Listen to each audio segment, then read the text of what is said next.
il y a envie, il y a les papillons, il y a vous sentez, vous ressentez que vous avez envie d'aller vers là, de vous lancer, de vivre autre chose.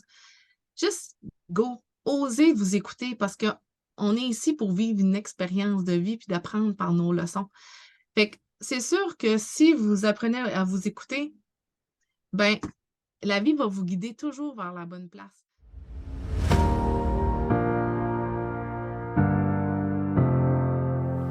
Bonjour et bienvenue au podcast Inspirationnel. Ce podcast hebdomadaire a comme but de vous présenter des histoires incroyables de femmes qui ont franchi le pas de l'entrepreneuriat, qui ont un impact positif dans leur communauté et dont l'histoire vous touchera.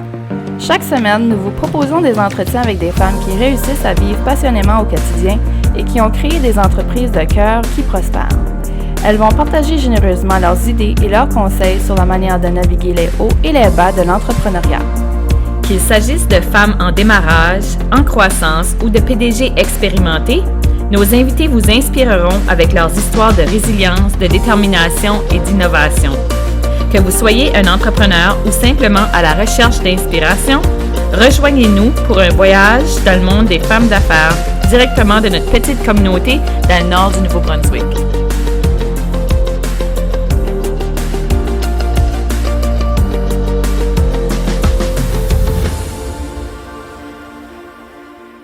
Bonjour tout le monde et bienvenue à Inspirationnel. Aujourd'hui, on va parler à Cynthia Blanchette-Fries.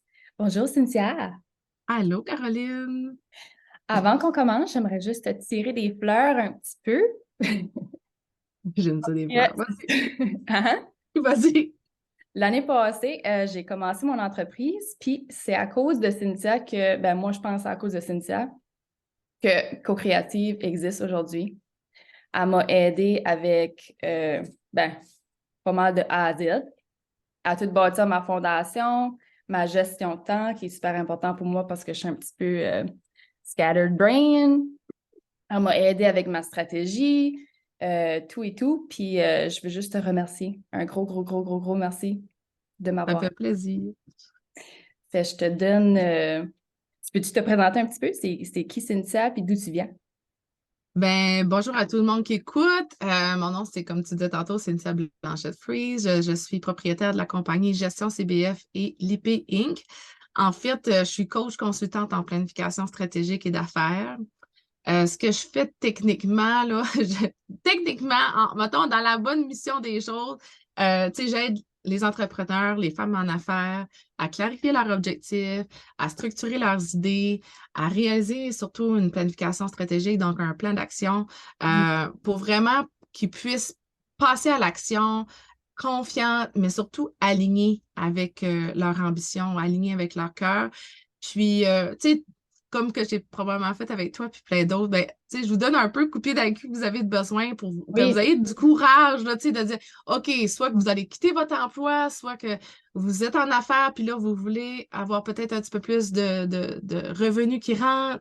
Tu sais, fait que je suis vraiment là pour vous encadrer. On travaille surtout la structure, l'ordre de priorité des choses.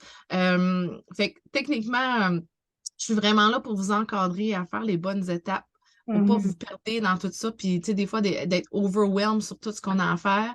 Moi, je dédramatise, si tu veux, le processus pour revenir à l'essentiel, pour que vous puissiez arriver à dire, OK, c'est ça mon objectif. Fait qu'on s'en va vers là ensemble, puis on établit vraiment un bon plan d'action pour que vous puissiez y arriver. Puis, tu sais, soit avec de l'enseignement ou soit avec du coaching. Oui, puis c'est ça, comme tu dis, tu sais, il y a beaucoup de choses à faire. Puis moi, je vois ça comme un puzzle. Fait que toi, tu mets tout le puzzle ensemble pour justement pour qu'on soit alignés, pour qu'on puisse passer à l'action. Puis aussi, c'est ça, pas juste de tout avoir les morceaux, mais il y a aussi des peurs qui viennent avec ça. Puis c'est ça qu'on va parler d'aujourd'hui. Il y a beaucoup de monde qui a de la misère à aller de l'avant, justement à cause qu'il y a des peurs qui leur empêchent d'avancer. Fait qu'aujourd'hui, on va parler de comment vaincre les 3 peurs ou 4 que tu avais dit à tout à l'heure, qui te freinent à passer à l'action. Exact. Fait que je te Puis laisse parler de ça. c'est tellement important parce que les peurs, techniquement, sont pas réelles. Ou en tout cas, c'est une illusion qu'on se fait, soit par notre ego ou soit par des croyances qu'on a, ou soit que c'est complètement une illusion dans le sens qu'on se la crée parce qu'on a de l'inconnu. Puis tu sais, j'aurais pu juste parler de la peur de l'inconnu, mais tu sais, c'est pas ça là, aujourd'hui que je veux vraiment faire. Je veux vraiment en parler de. Puis tantôt, j'ai dit 3, mais finalement, je vais en parler de 4. Je pense que c'est 4 vraiment bonnes peurs à parler. Mais c'est surtout aussi de comment vous pouvez vaincre ces peurs-là. Parce que on est toutes conscientes de c'est quoi nos peurs techniquement de certaines choses parce que on veut se lancer ou on est en affaires, puis là, soit que vous êtes peut-être en train de mitiger à vous lancer en affaires, puis peut-être que vous êtes en train de dire bon, ben, je fais mon entreprise à demi-temps, puis là, je lâche tout mon emploi pour faire ça à temps plein, ou tout simplement, vous êtes en train peut-être d'écouter ça, puis là, vous dites OK, bon, là, je veux vivre la croissance, mais oh là là, comme ça me fait peur d'aller dans le prochain niveau. Donc, les peurs que moi, je vois souvent pour les gens qui se lancent, ou en tout cas que les gens qui sont en entreprise, la première, puis c'est pour probablement n'importe qui, c'est la peur la peur financière. Donc, je vois-tu avoir assez d'argent? Je quitte-tu ma sécurité financière en ce moment pour aller vers de l'inconnu? Je risque-tu tout ça? Bon, c'est sûr que un ou l'autre, il y a toujours la possibilité, soit tu vas faire une grande réussite puis tu vas faire autant d'argent que tu fais aujourd'hui, ou que ça se peut que tu fasses moins d'argent puis tu vas avoir tellement de bel apprentissage que tu sais, peu importe, il y a une expérience à vivre là-dessus. Mais pour aider cette peur-là, pour celle-là que peut-être qui nous écoute et qui est un petit peu plus cartésien, puis elle est un petit peu plus pour moi dans le profil Nova qui est bleu, qui veut dire qu'elle est plus au détail, a besoin d'être plus rassurée, besoin de plus de réponses pour pouvoir prendre sa décision, c'est tout simplement de pouvoir bien définir son budget, son cash flow. En français, on appelle ça le mouvement de l'encaisse. En réalité, c'est d'avoir les bons chiffres pour pouvoir un peu dédramatiser les chiffres. Puis, ce que j'enseigne justement dans la planification stratégique, c'est on part de c'est quoi ta valeur, puis c'est combien que tu vises faire financièrement, puis ça va être quoi aussi les étapes pour y arriver. Fait que c'est sûr que on peut avoir une peur financière juste de même dans l'illusion, mais si on ne prend pas le temps comme il faut d'évaluer, premièrement, c'est quoi nos dépenses qu'on a personnelles, c'est quoi nos dépenses qu'on a envisagées au niveau professionnel, qu'est-ce qu'on a besoin pour vivre, qu'est-ce qu'on est prêt à peut-être dire, OK, pour la première année, ça, c'est mon plus réaliste possible. Combien j'ai besoin d'argent dans mon cash flow, ce qui veut dire, est-ce qu'il y a des mois qui vont être plus constants ou que moi, j'ai une entreprise saisonnière où j'ai un gros coup à donner, mettons, dans une période de temps, puis qu'après ça, les autres périodes, c'est plus mort. Donc, comment je fais pour balancer mon cash flow, qui veut dire mon entrée et mes sorties d'argent, mon flux de trésorerie, pour que Colin, tu sais, que j'arrive pas dans mon temps mort, puis je suis comme, oh my God, faut que je retourne chercher une job, tu sais. C'est vraiment la première chose à faire dans la peur financière, c'est de travailler les chiffres, parce que les chiffres, c'est complètement des mathématiques qui vont nous permettre de nous rassurer, qui vont nous permettre de dire, OK, c'est peut-être pas si pire que ça, ou tout simplement vous donner une direction claire sur si c'est ça que je vise, c'est quoi les actions que je dois porter pour y arriver. Donc, c'est beaucoup plus facile à émettre des stratégies ou à émettre des actions ou des efforts quand on sait exactement, OK, mettons, j'ai besoin de tant de clients pour arriver à mon objectif financier. Tu sais, des fois, on peut arriver et dire, oh, ouais, ben OK, ben peut-être que finalement, ça se fait, tu sais, 1 ou 2 clients par mois pour arriver exactement à ce que je fais aujourd'hui.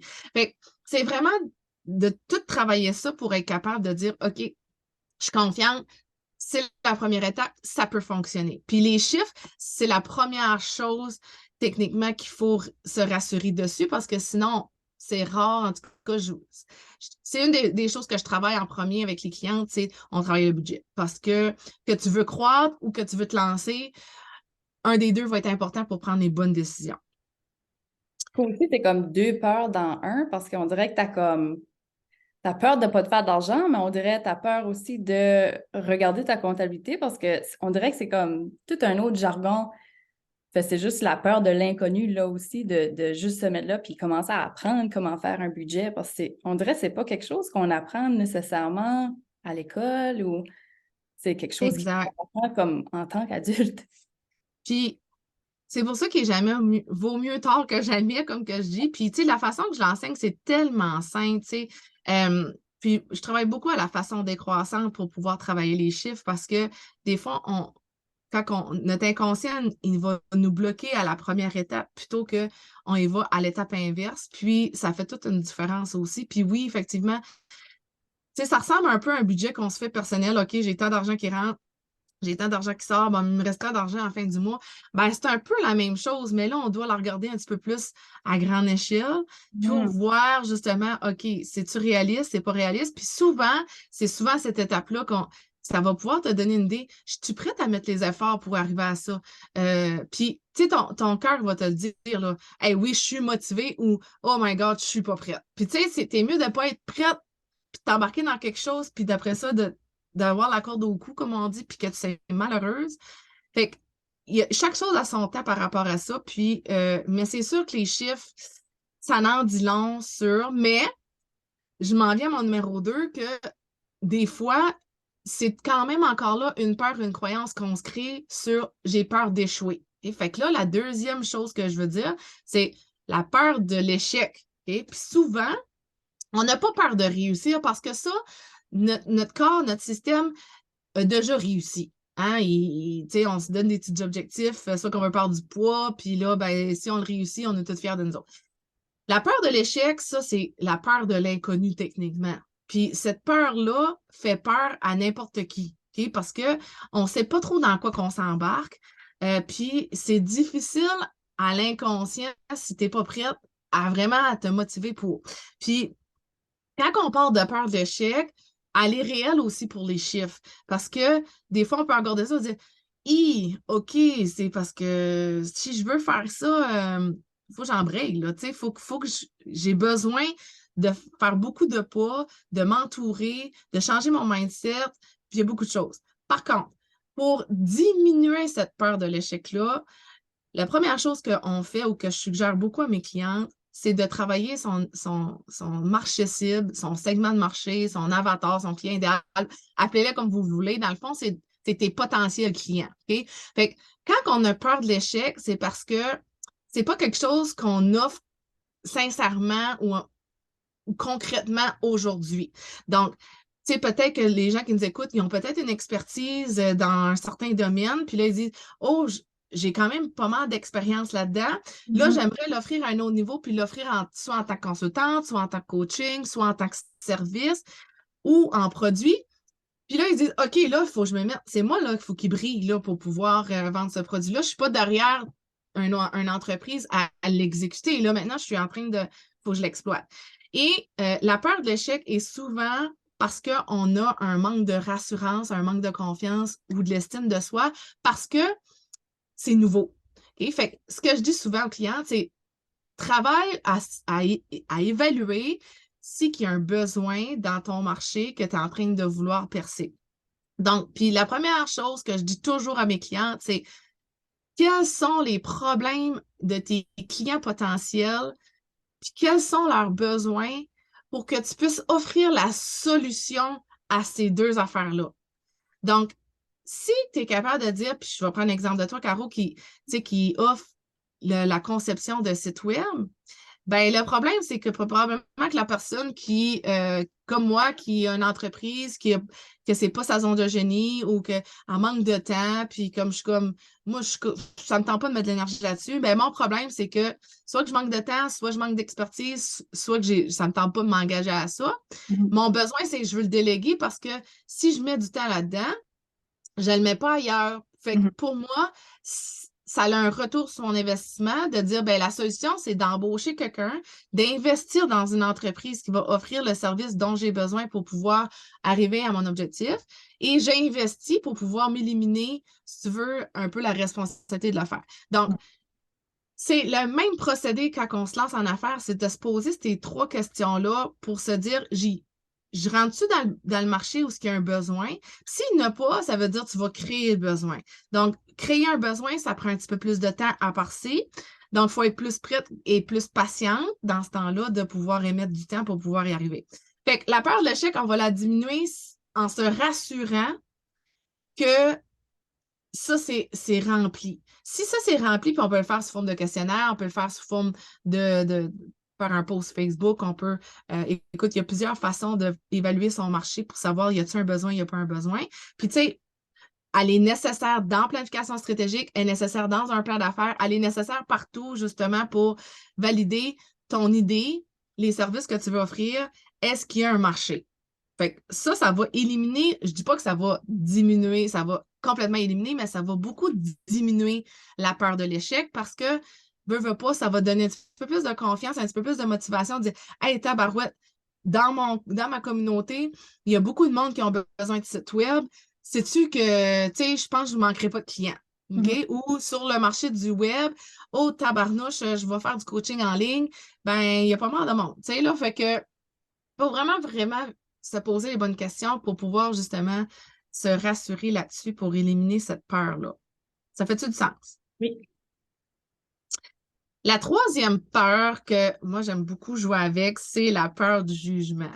On vient d'un monde où on a des fois tellement peur de ce que les autres vont dire par rapport à oh mon Dieu, si je fais ça, qu'est-ce que les gens vont dire? Puis souvent, on n'a pas besoin d'aller bien loin, là. On a juste besoin d'aller dans notre environnement pas mal personnel. Je veux dire, soit le conjointe, la famille immédiate, nos amis, tu sais, puis quand on veut être authentique, puis on veut sortir un peu du lot, ça prend beaucoup de courage, puis ça prend beaucoup de confiance en soi pour le faire parce qu'on déstabilise la sécurité de notre environnement.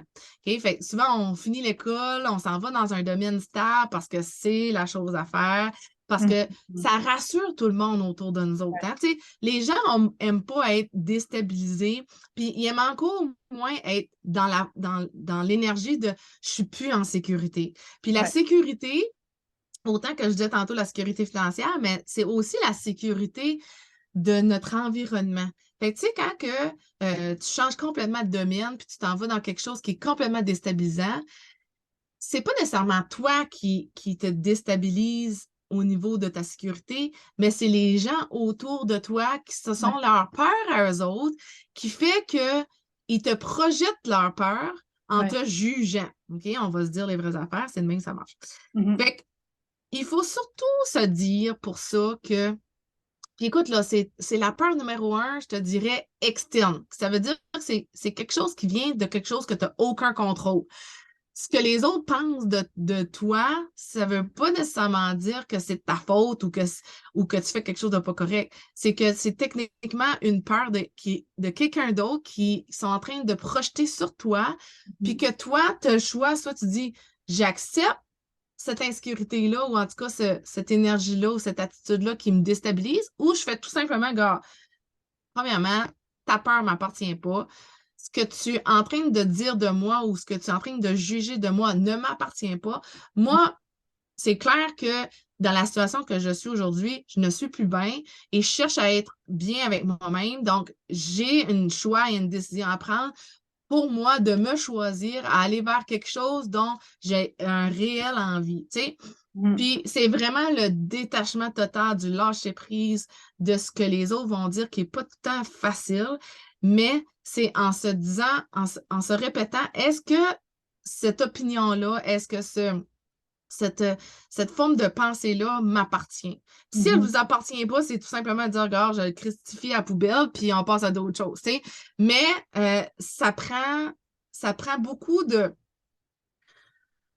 ça prend du courage, oui, mais c'est quelque chose qui, à un moment donné, se pratique. OK? Ça se fait peut-être pas en jour au lendemain. Puis, tu sais, à un moment donné, vous allez peut-être avoir des boules d'estomac, dire oh, ça me dérange vraiment ce que les autres me disent parce que faut vous travailler votre estime, peut-être vous travailler le courage, votre confiance. Mais à un moment donné, ça va faire comme ça va vous passer 10 pieds par-dessus la tête. Puis, c'est quoi? Ça va être vous autres, à un moment donné, qui va refléter peut-être un changement ou en tout cas une attitude qui va dire oh, wow, c'est beau voir comment Caro, tu sais, elle va, tu sais. Tu sais, au début, je n'étais pas certaine, mais là, elle m'inspire quasiment elle-même de me lancer en affaires. Tu sais?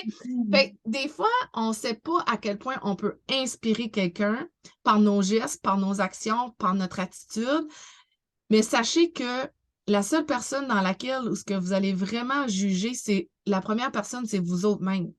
Fait que si vous êtes prête à aller vers une nouvelle version de vous-même ou une transformation qui va complètement changer votre vie, ben il faut que vous le dites à l'intérieur de vous autres que vous le faites pour vous autres et non pour prouver quelqu'un d'autre. Fait que dans ce temps-là, le jugement est beaucoup plus facile à se retirer. Ouais. Comme moi, quand je m'ai lancée en affaires, comme j'ai pas eu de commentaires négatifs, mais j'ai ressenti des choses juste par les questions que le monde posait. Puis c'était pas pour mal faire, c'était juste des questions de crainte. Fait que c'était juste de pas absorber ces peurs-là. Exact. Puis c'est souvent un manque de clarté qui fait que ça met les gens dans l'inconnu. Fait que si c'est pas clair pour toi, assure-toi que ça soit bien clair, premièrement, parce que ça va être beaucoup plus facile de le communiquer. Puis, une autre chose que je dis souvent à mes clientes aussi, il y a une différence entre demander l'opinion puis demander aussi un conseil. Parce que c'est ça qui va apporter du jugement, c'est quand on demande l'opinion. Parce qu'une opinion, c'est une perception, une opinion, c'est complètement une pensée qui ne t'appartient pas. Donc, si tu demandes une question comme « Hey, qu'est-ce que tu penses, toi, que je me lance puis que je vais créer des sites web? » Premièrement, si moi, j'ai aucune idée comment ça marche le site web, puis que pour moi, c'est comme complètement de l'inconnu, je vais vraiment dire, ben, t'es-tu certaine, Caro, tu sais, comme... Ouais. Mais si pour moi, c'est comme, je connais le domaine, puis je suis comme, oh my God, il y a tellement de demandes, comme, go, vas-y, tu manqueras jamais de job, ben, peu importe comment moi je le perçois, puis qu'est-ce qui est mon opinion, toi, ça peut faire une différence de si tu vas te lancer ou pas. Mm-hmm. Donc, c'est important de changer notre discours et demander conseil aux gens qui sont déjà dans le milieu de l'entrepreneuriat ou soit qui sont dans le milieu que vous voulez vous lancer. Parce que, tu sais, le conseil pourrait être, ça a été quoi les étapes pour toi, tu sais, de te lancer en affaires? Qu'est-ce que tu me conseilles de faire en premier? À qui je devrais parler par rapport à cette peur-là? Tu sais, ça va être beaucoup plus rassurant puis beaucoup plus productif ou en tout cas efficient de faire un processus de demander conseil que de demander l'opinion. Puis je vous le dis, là, ça fait toute une différence dans la peur du jugement. Elle va s'estomper parce qu'au lieu de douter puis de ne pas savoir c'est quoi ce que tu vas faire, tu vas avoir des outils dans ton coffre pour dire, OK, quand je vais avoir telle affaire ou tel problème, je sors tel ratchet, là, puis, tu sais, je travaille, tu sais. Fait que c'est carrément ça qui se passe quand on a cette peur-là. Mm-hmm. Puis la dernière, et non la moindre, parce que elle n'est pas évidente dernièrement, puis je dirais que depuis le processus du COVID, c'est quelque chose que je vois beaucoup, c'est la peur du changement. La peur de j'y vas-tu, j'y vais pas. Je fais-tu le move, je fais pas le move. Parce que le changement, c'est un muscle, c'est un mindset qu'on a dans notre processus et quand on devient avoir une habitude, notre inconscient, lui, il se programme. Et quand il est programmé, puis il dit « Oh non, tu sais, il faudrait que je me déprogramme pour aller faire ça. Je suis habituée de faire du 9 à 5, ma petite routine, je prends mon café le matin, je m'en vais là, j'ai un break, j'ai un dîner, j'ai un... » Puis là, c'est plus ça parce que là, c'est comme OK, là, ma routine a complètement changé. Ça prend de l'adaptation, mais ça prend surtout à ce niveau-ci de définir clairement pourquoi tu veux te lancer en affaires. Pourquoi qu'à un moment donné, tu as eu le switch de dire je veux changer mon rythme de vie, je veux changer mon style de vie, puis je veux m'en aller à faire ça. C'est-tu plus pour de la liberté? C'est-tu plus parce que tu veux gagner plus d'argent? C'est-tu parce qu'à cause que tu as envie de nourrir une certaine motivation? C'est-tu parce qu'à cause que tu es en train de vivre un épuisement professionnel, puis que là, tu dis, moi, là, travailler 60 heures semaine, c'est plus pour moi, je veux baisser mes standards au niveau financier pour être capable de dire je suis capable de vivre avec X affaires, mais d'avoir une certaine flexibilité dans mon horaire. Comme les pourquoi, là, c'est la chose la plus importante quand on se lance en affaires parce que c'est des montagnes russes en affaires. Puis à un moment donné, on baisse, on remonte, on baisse, on remonte. Et c'est quand on est dans le bas puis dans le creux que si c'est pas clair pourquoi qu'on est en affaires, je vous le dis, la première chose que vous allez faire, c'est de vouloir aller vous chercher une job. Puis vous dire, je sac tout ça là parce que ça marche pas. Puis à la première affaire qui va pas marcher, vous allez tout être désespéré, puis vous allez dire, l'entrepreneuriat, finalement, c'est pas pour moi. Au lieu, c'est de quand on est dans la basse vibration, c'est de se dire, OK, pourquoi je suis en affaires? Est-ce que j'ai pris du temps pour moi? Je suis fatiguée? Je suis dans mes menstruations? Et je vis-tu un événement aujourd'hui que, oh, c'est peut-être ma priorité doit changer parce que, ouf, j'ai-tu assez dormi dernièrement? Je mange-tu bien? Hey, il y en a beaucoup de questions à se poser, surtout quand on vit du changement parce que notre système n'est pas habitué à ça. Fait que quand il vit un changement émotionnel, physique ou sentimental, et ça remet tout en question. Fait que des fois, c'est juste, OK, il faut que je prenne du recul aujourd'hui parce que sinon, tu sais, je fais rien, là. Tu sais, il n'y a rien qui va se passer. Fait que c'est vraiment de se reposer les questions du pourquoi, puis les pourquoi. Ah, pourquoi que je file de même aujourd'hui? Ah, OK, c'est parce qu'à cause que je suis comme ça. Puis, à force de travailler, ça va être beaucoup plus évident d'aller autrement. Mhm. Puis si quelqu'un voudrait travailler avec toi, comme tout de suite ton site web est under construction par mois, Oui. fait que où est-ce que le monde pourrait aller pour te rejoindre s'ils veulent avoir de l'aide avec tout ça? C'est simple. Ils viennent sur Facebook, là. Je suis là partout sur Facebook, Cynthia Blanchette-Freeze. Vous pouvez aller sur ma page gestion CBF ou tout simplement, vous pouvez m'envoyer un courriel à info@gestioncbf.com. Puis mon site, ben, ça s'en vient, là, Gestion CBF s'en vient bien pour pouvoir vous aider, soit avec du coaching pour vous aider à garder on track dans vos actions, soit à faire une belle planification stratégique, soit pour votre démarrage, soit pour votre croissance, mais vraiment de réviser les bonnes bases solides pour faire certain que justement ce qu'on a parlé aujourd'hui sont là et sont bien établis. Ou tout simplement aussi, si vous êtes une entreprise, puis vous avez besoin de justement d'avoir une équipe, puis travailler une planification stratégique. Je fais aussi de l'animation de groupe ou la coordination de réunions stratégiques où on le fait ensemble, en équipe, dans le milieu de travail. Donc, c'est vraiment comme ça fonctionne. Fait que, ils peuvent venir me rejoindre sur les médias sociaux. Je suis vraiment pas dure à rejoindre. Ou sinon, ils passent au travers de toi pour venir me trouver. Puis, sûrement Ouais. qu'on mettra de l'information comment me rejoindre là, sur votre podcast. OK.